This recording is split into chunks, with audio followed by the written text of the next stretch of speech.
John Bolton. Ambassador, good to see you. Thanks so much for joining us. I don't know, when I was watching that interview last night, I thought that Putin was just making fun of Charlie Rose, making fun of America.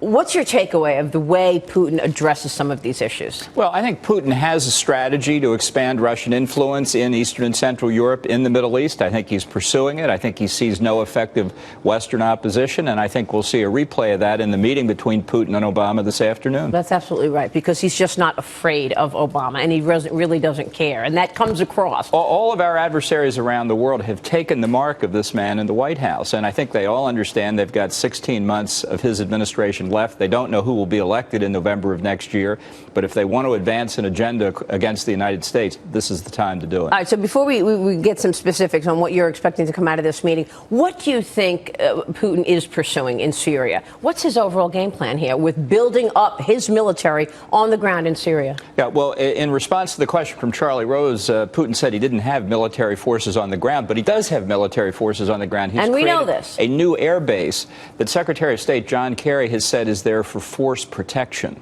Well, protecting what? And the answer is Russia has doubled down in its support of Assad and Iran.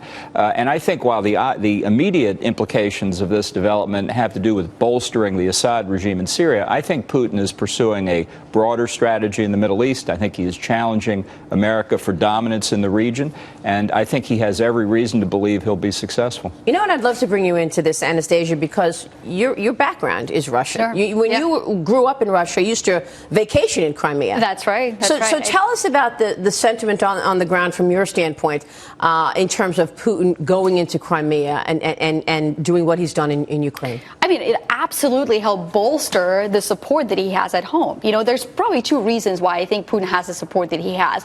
First of all, he's lifted the Russian population from the turmoil of the 1990s, right? That's when I was living in the country, and it was a disaster scenario. Since then, you actually could put food on the table in Russia in 2000s. That was not the case in the 1990s. So that was part of the explanation for the support. The other part is I think there is an appetite for some nationalistic feelings there, and he's certainly feeding into that.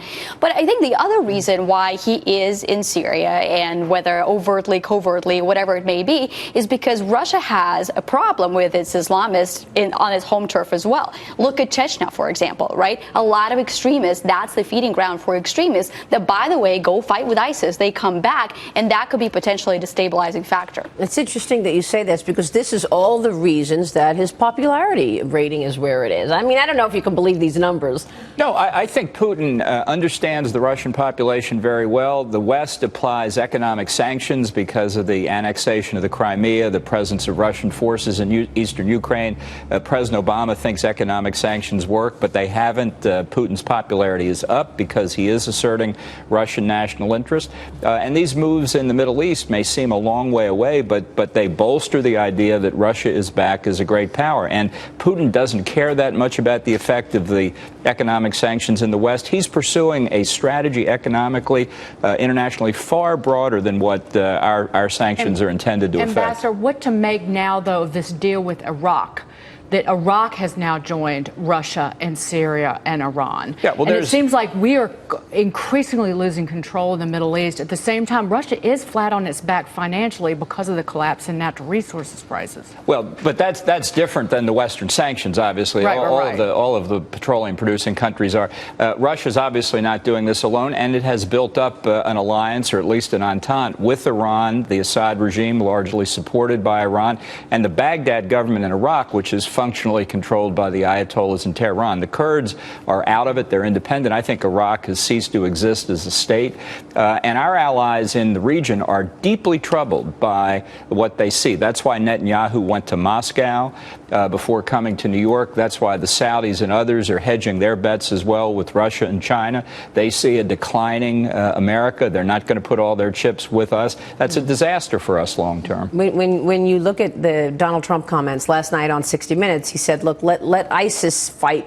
Let Syria and the Russians fight ISIS. Does that make sense to you? No, look, we've got two major enemies in the Middle East. This is not a two-sided conflict. We've got Iran, which is, let's not forget, a terrorist state itself, the central banker of international terrorism for 35 years, now well on the road to nuclear weapons. And we've got ISIS, which is its own terrorist state, and I think poses grave threats not only in Western Europe and the United States through individual acts of terrorism, but against the Gulf monarchies, the oil-producing countries of the Middle East, that they believe are blasphemers and apostates. So the region itself is descending into chaos, and the United States is not present. So they're once again leading from behind, and that's what's upsetting all of our friends in the Middle East. What kind of strategy would you like to see at this point, given these two enemies, Iran and ISIS? Well, I think the major problem remains Iran's nuclear weapons program. There's no doubt about it. But I think we need to put together our own coalition of Turks, Kurds, the Arab monarchies, Egypt, to destroy ISIS before it consolidates its control over the territory it now holds, which is larger than the country of Great Britain. Let's not forget. Wow. All right. Ambassador, good to have you on the program. Glad to be here. Thanks so much for your insights. We appreciate it. Ambassador John Bolton.